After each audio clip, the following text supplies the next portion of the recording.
Welcome to the studio at Global Goals Week 2021. I'm Richard Wolffe. The United States is the wealthiest country in the world, but it ranks 13th in the world when it comes to the overall state of its infrastructure. For years now, elected officials in Washington, D.C. have promised bipartisan support for infrastructure investment, but it's only this year that such talk has turned into something close to reality. What's the role of the private sector in reimagining and rebuilding our transport infrastructure alongside substantial public sector spending? How do we build a system together that is resilient, sustainable, and accessible to all in ways that will drive competitiveness and economic growth? Joining me now are Joseph Aiello, Senior Fellow at Fletcher's Center of International Environment Resource Policy at Tufts University, and also a retired partner and board member at Meridian Infrastructure. I'm also joined by Kelly Simms Gallagher, Academic Dean at the Fletcher School and Professor of Energy and Environmental Policy, as well as Director of the Climate Policy Lab. Welcome also to Jim Pass, Senior Managing Director at Guggenheim Partners. Welcome to you all. Kelly, I wonder if I can start with you. Have the realities of the climate crisis that we're all seeing all around us every day, have they created any real change or momentum in infrastructure investment, in operations, or in financing outcomes? Well, I think that this summer has shown us the risks of climate change are real and present, whether it's been, the wildfires that have been experienced in the American West, the extreme rainfall events that we've seen in the aftermath of Hurricane Ida in New Jersey and New York, and of course the hurricanes themselves, which are getting stronger, more powerful, and more impactful. So yes, I think that those realities are starting to be better recognized as being driven by the ever worsening phenomenon of climate change. And that's starting to really change policy conversations in Washington and elsewhere, because I think we're starting to recognize we need to get serious about making our infrastructure more resilient, but also exploring how our infrastructure contributes to the problem of climate change itself. Joseph Aiello, we're seeing large investor flows coming into the space, of course, but do you think the approach to infrastructure investment has changed with the frequency of extreme weather, the natural catastrophes that we're experiencing? Not quite yet, but it needs to. As Kelly described, the climate crisis has really pushed a lot of the public owners into rethinking their infrastructure policy. And it would be complicated enough if it were just climate change that was new on the agenda. But we've got a whole bunch of other stresses, particularly in large urbanized areas, that are going to provide opportunities for investment downstream.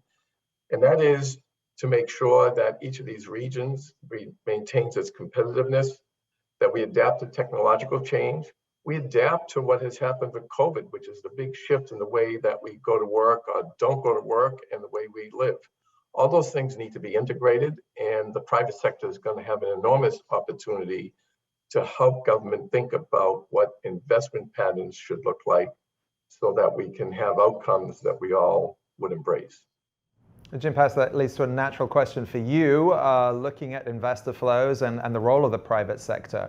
Just to begin with, a sort of definitional point, how important is it for all these stakeholders in the public and the private sector to align on a common definition of what infrastructure represents, never mind sustainable infrastructure? Richard, thanks for having me, and sorry to ruin the Tufts party here, or the Fletcher party, not being a member of the community. But I would say the definition is critical, and also it parallels when you think about the definition of sustainability. I would challenge all of us. We probably have a different understanding or a different interpretation of sustainable infrastructure, or ESG. And I think one aspect of that to really make the institutional money flow is we do have to have common standards and a common definition. And I think that is something that, at least at Guggenheim and other financial institutions have really been trying to focus on. So when we do have an infrastructure bill in the United States or a project overseas, everybody can apply the same standards to really measure and decide if it is sustainable. And I think all that will just be accelerated based upon the climate change that Kelly and Joe discussed. And I think it's not limited just to the events in the United States, but the fires in Australia. I think people really forget about that. That was pre-COVID, but they were probably the one of the biggest horrendous events pre-COVID that just happened less than 2 years ago. Continue our discussion about sustainable infrastructure on the other side. You're watching The Studio at Global Goals Week 2021.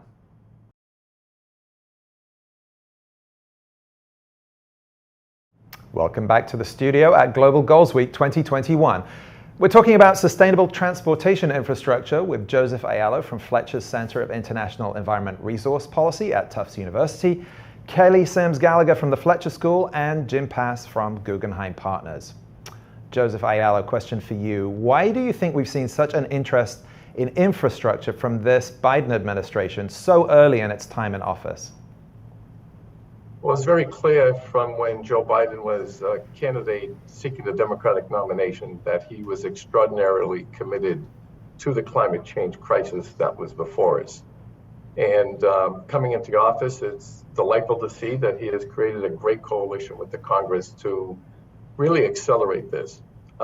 It's not only important for economic recovery coming out of COVID, but it's also important, again, for the U.S. competitiveness in the future. And really, not to be overly dramatic, but for the survival of some of our key economic centers like New York and San Francisco, Boston, Miami.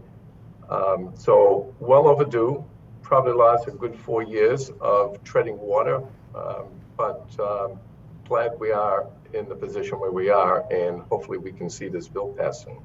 Kelly Simms Gallagher, do you think this administration has and this Congress has taken a different approach from its predecessors? Is there something that's changed that is making this move forward in ways that it hasn't before?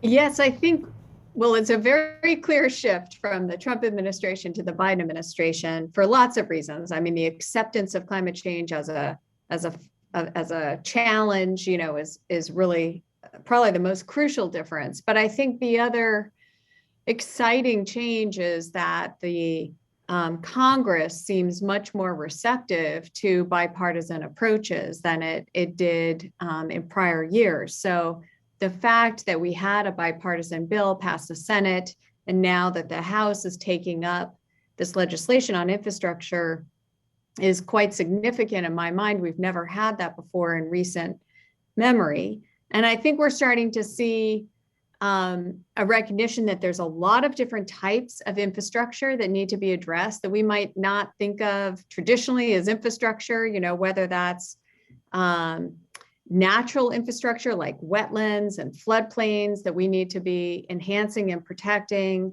to increase our resiliency to climate change, and also more traditional things like broadband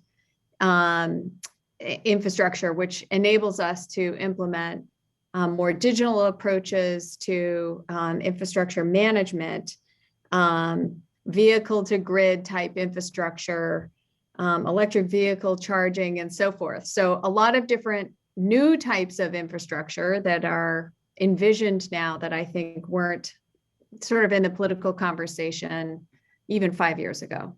Jim Pass, Washington, D.C. doesn't live in a bubble. And of course, while Washington hasn't been acting on infrastructure and sustainability, private sector investment has shot up dramatically across the ESG spectrum. So a bit of a chicken and egg question here, but do you think the private sector investment has pushed on the public sector approach here, or are these feeding off each other? Who's driving this car?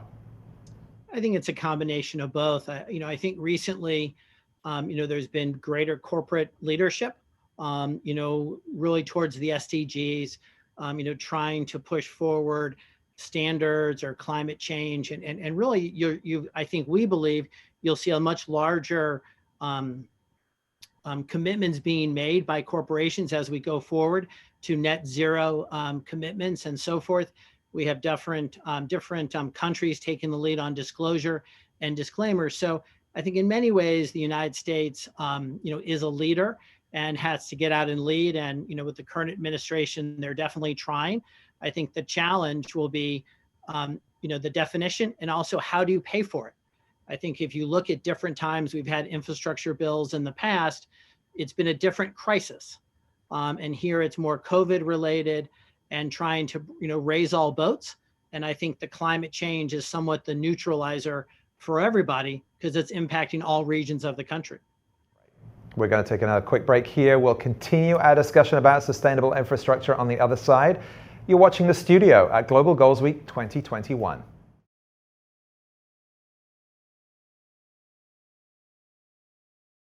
Welcome back to The Studio at Global Goals Week 2021. We're talking about sustainable transportation infrastructure with Joseph Aiello from Fletcher's Center of International Environment Resource Policy at Tufts University, Kelly Simms Gallagher from the Fletcher School, and Jim Pass from Guggenheim Partners. Jim, I want to start with you this time. With this new administration, there has been an emphasis on the climate crisis, as we've been talking about, and the impact that transportation has on the environment.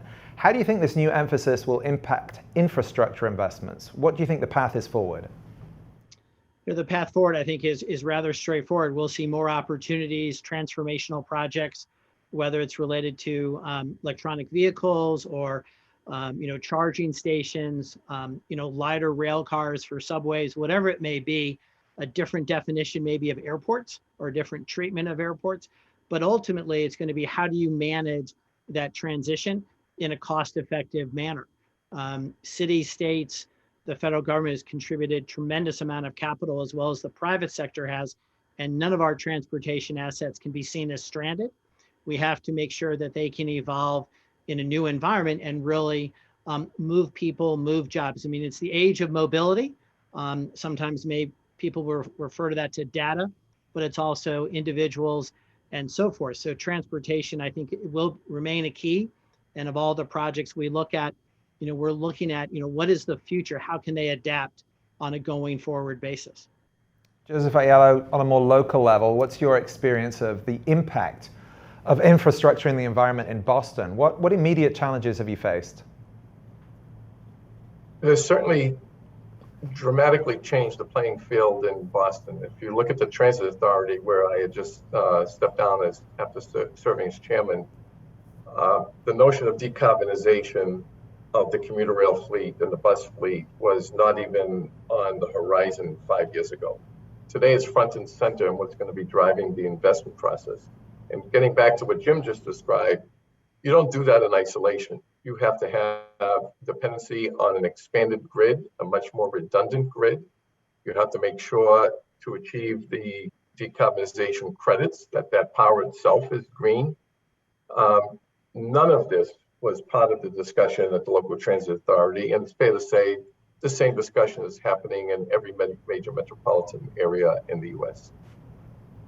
Kelly Simms Gallagher, I hate to make an obvious point, but it's an enormous country, and the sums that we're talking about of changing national transportation infrastructure, they're just mind-boggling. So can we achieve these investments, public, private, in a rapid time frame, a time frame driven by the climate crisis, or is this a two-generational effort, and we just have to be patient?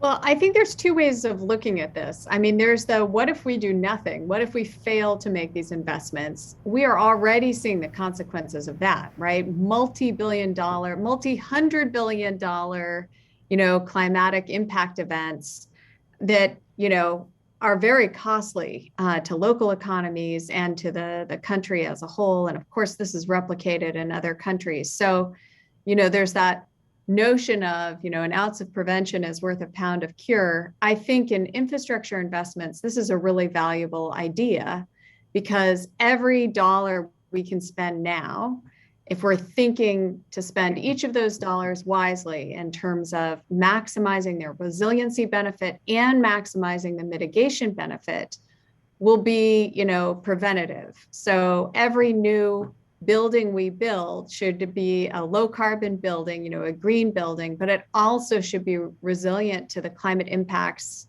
that are likely to be envisioned for that, local region, whether it's extreme heat events or extreme rainfall events or potential flooding events. One example recently from Boston was that we had an extreme flooding event in downtown Boston, which had never happened before. So we're starting to see these kinds of impacts, we know what's coming. I think the good news is we really have much better information than we used to about the likely climate impacts in our future. And it is generational. Infrastructure has a natural lifetime. It has to be turned over. It has to be renewed. And so we need to be making sure that we take every opportunity to renew that infrastructure well and to build out the new infrastructure that's needed to solve our climate change goals. And Richard, if I can just comment before we go for a break, I see the flashing light. The one thing that Kelly brings up is how do investors analyze the sustainability of a project, or how does a municipality make that decision? And I think for the first time, it's not just about cost from an issuer's perspective, it's about sustainability or resiliency. And so when the municipal market and the private market can get together and actually just really focus on standards, then every stakeholder is really making their decision based on the same criteria, rather than let's choose the lowest cost project and go with that because we don't want to raise taxes. Mm-hmm. Here, taxes really isn't the forefront of the concern. It's will this project survive, and will it, impact on a positive side the climate change that we're dealing with. That's a great point. Okay, we will take another short break. We'll continue our discussion about sustainable infrastructure on the other side. You're watching The Studio at Global Goals Week 2021.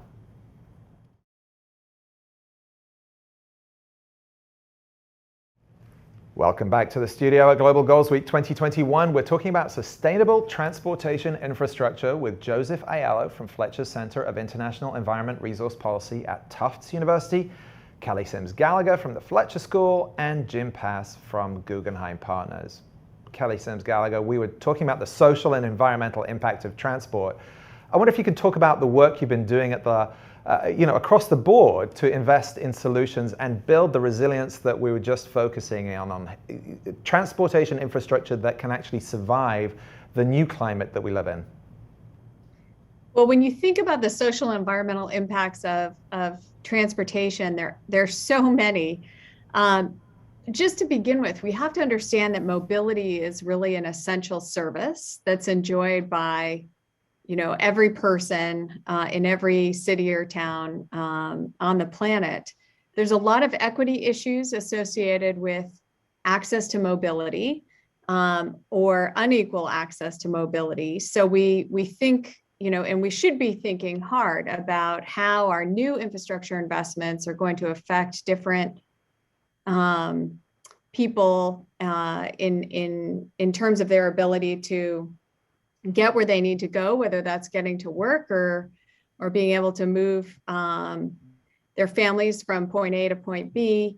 But we want also, I think, to be thinking about how we create mobility options and to incentivize low carbon choices. And that's only possible if you have low carbon options available. And in many cases, people don't have that. And that's, I think, the essence of the challenge from a climate point of view. If you can't afford to buy an electric car and you don't have the ability to take public transportation, how are you going to make those transitions? And some countries and some parts of the United States are more advanced than others in creating those low carbon options today. Joseph Aiello, given all the many critical needs for infrastructure today, how do you think the private sector can best decide what solutions to invest in to meet the public demands or meet these priorities? Let me turn the question around a little bit, if you don't mind. I think the place where the private sector can really excel is this notion of long-term performance-based outcomes. Whether it's resiliency and the threat of rising rivers or rising sea levels, what investment you're making today has got to be able to survive. Literally, it's to make sure there's no holes in the dike that you built, right, over the next 30 years. Private sector, much, much better at asset management over the long term about ensuring that this performance-based outcomes. Those are the places where I think government ought to be encouraging the private sector to say, come in here and do that. Are we going to be converting a bus system to battery electric buses? Well, that's a much bigger risk now with respect to servicing the kinds of populations that Kelly was just describing.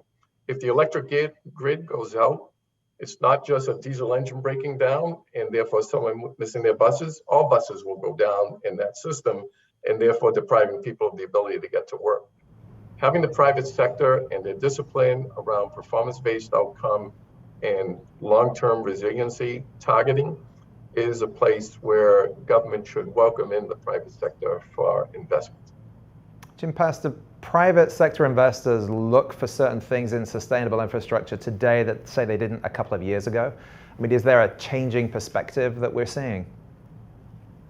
I think asking the question is, it wasn't happening, 5-10 years ago at all. From my perspective, I think now it's top of our due diligence list. How are you going to, survive? If you're an owner or even a lender, it's just a different perspective when, your cost of capital, your portfolio construction is all going to be driven by our clients asking questions. What is sustainability? How is a toll road going to survive, or an airport, or what it may be? I mean, ports are just a great example. I mean, during COVID, they have been, as busy as they've ever been.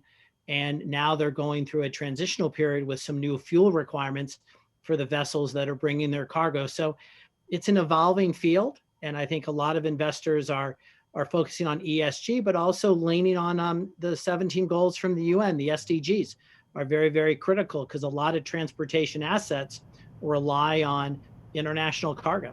And if COVID has taught us anything, the retail buyer will buy it, or the buyer will buy it over the line or in the store, and that helps performance of an infrastructure asset.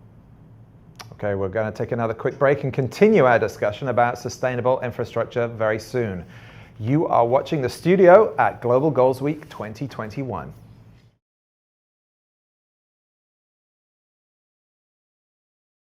Welcome back to The Studio at Global Goals Week 2021. We're talking about sustainable transportation infrastructure with Joseph Aiello from Fletcher Center of International Environment Resource Policy at Tufts University, Kelly Simms Gallagher from the Fletcher School, and Jim Pass from Guggenheim Partners. Jim Pass, given the public sector's dominant role in transport infrastructure, what do you think the obstacles are and how they stand in the way of greater private sector investment? I think in the United States, one has to realize that the municipal market really provides, I would say, 90% of the capital for transportation projects. There's been a lot of progress made with TIFIA loans and other partnerships, but at some point there's just different priority of projects. And I think if the private sector, that, as Joe mentioned earlier, can really manage an asset probably much better than the municipal side, if there's a partnership opportunity, or it's really just an asset itself that maybe the municipality shouldn't be involved in. I mean, going back to the Chicago Skyway way back in the middle 2005 timeframe, I mean, it was a decision made by Mayor Daley and others. Should the city of Chicago really be involved in managing a skyway? And so there's a core function of municipalities, or what they should be doing, and transportation is definitely one, but there may be components where the private sector could lend value. And that's really where, what we try and do is we don't want to take over an ideal asset, but if there's an asset that we think there's greater value, we're more interested in that and really trying to make that case to the state and local governments. Joseph Aiello, what do you think needs to change here in the discussions between the public and private sectors? I think part of it is the vocabulary that we use. We talk about productivity, we talk about innovation on the private sector, but from the public's perspective, the notion of what has been historically a publicly provided good now being put in the hands of the private sector is very threatening.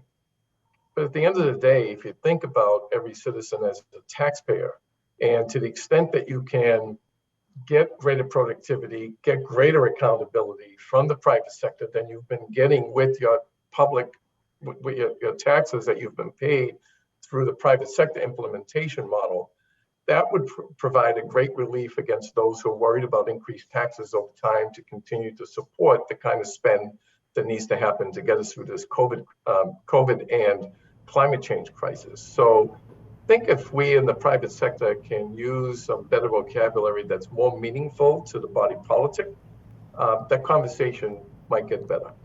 Kelly Simms Gallagher, do you think there are extra protections or oversight that citizens want to see, especially younger voters who may be skeptical about big corporate interests? Is there an oversight that needs to happen here to make sure that this money is going to the right place, or there are not, corrupt officials emerging? How do we maintain public confidence with these new kinds of partnerships?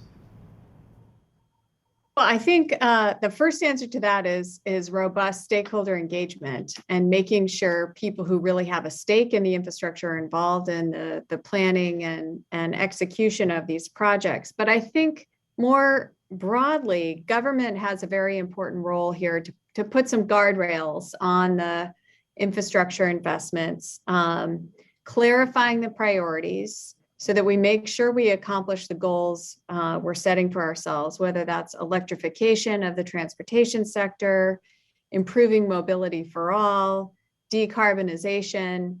And government, I think, can also help to reduce risk for private sector investors, depending on the different structures of each particular investment opportunity. Okay, we'll take a quick break here. We'll continue our discussion about sustainable infrastructure on the other side. You're watching The Studio at Global Goals Week 2021.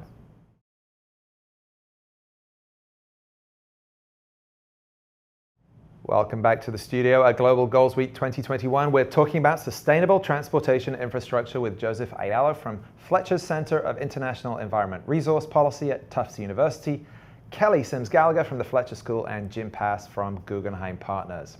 My last question for the whole panel. So let's take it in turns to respond. How do you think the public and private sector can partner effectively to finance sustainable and resilient infrastructure projects? Let's start with you, Joseph. I think it's going to be focused around performance-based outcomes, to be honest with you.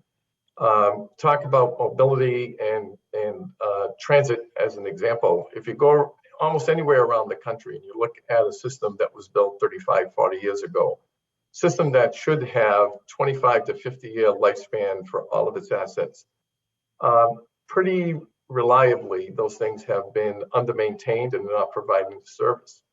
If you could describe a situation where the private sector is able to be held accountable for performance of that system day after day for 25, 30 years, so that if they chose to invest in a home near a station, they know that that system is going to be providing them access for the next 30, 40 years. They certainly would rather have that than the notion that I've got this shiny new object today, but 10 years from now, who knows what it's going to look like and how unreliable it is. I think if we can have that conversation, we can get a better acceptance of the power of the private sector and the ability for government to hold the private sector accountable for long-term performance. Kelly Simms Gallagher, how can the public and private sector partner effectively here? Well, picking up on something Jim raised earlier, I think there's a very important job to do in terms of establishing clear and transparent standards about what constitutes a sustainable infrastructure investment. We need to have a common understanding about that and then hold everybody accountable to those standards. And that will require a certain amount of disclosure and making sure that the public has the opportunity to see, what has happened. And then I think also, envisioned in the new infrastructure bill are some new institutions. I'm forgetting the name, but the idea of an infrastructure bank or a green bank is, I think it's called the Clean Energy Accelerator, is in the infrastructure bill. And these types of institutions could then leverage both public and private money to come together to address some of the goals that we seek to address. Jim Pass, last word to the non-Tufts perspective. I would say that it all comes down to education and inviting all the stakeholders to the table. And what Guggenheim has done is we created something called the Sustainable Quotient, where we analyze an infrastructure project, whether it's a brownfield, greenfield transportation asset from a financial perspective, and then each component from ESG, whether it's human capital, how does it impact the social aspect of the community, which I think is getting even more important during COVID. the environmental aspect, which has always been a concern, but also transparency, or the G, good government. And I think if we have to realize that the old transportation assets pre-COVID, or maybe the last 10 years, are just different now. I think people's living standards, where we want to live, are changing. And so building these interstate highways from downtown to the suburbs will be still critical, but we're going to have to think where the ramps are, where the exit ramps are. We don't want to create communities that cause gentrification, and all of a sudden we've displaced a lot of people. We don't want to have electric vehicles only when everybody can't afford them. So I think it's a much bigger argument, but I think it does go back what performance, which Joe said, standards that Kelly and I have talked about, as really making sure that we listen to all the stakeholders. Well, this has been a great, fascinating discussion about, frankly, a topic that is under-discussed. I want to thank you all for your expertise, and especially for joining us today to share your thoughts at the studio. Thanks to Joseph Aiello from Fletcher Center of International Environment Resource Policy at Tufts, Kelly Simms Gallagher from the Fletcher School, and Jim Pass from Guggenheim Partners. I'm Richard Wolffe. Thank you for watching the studio at Global Goals Week 2021.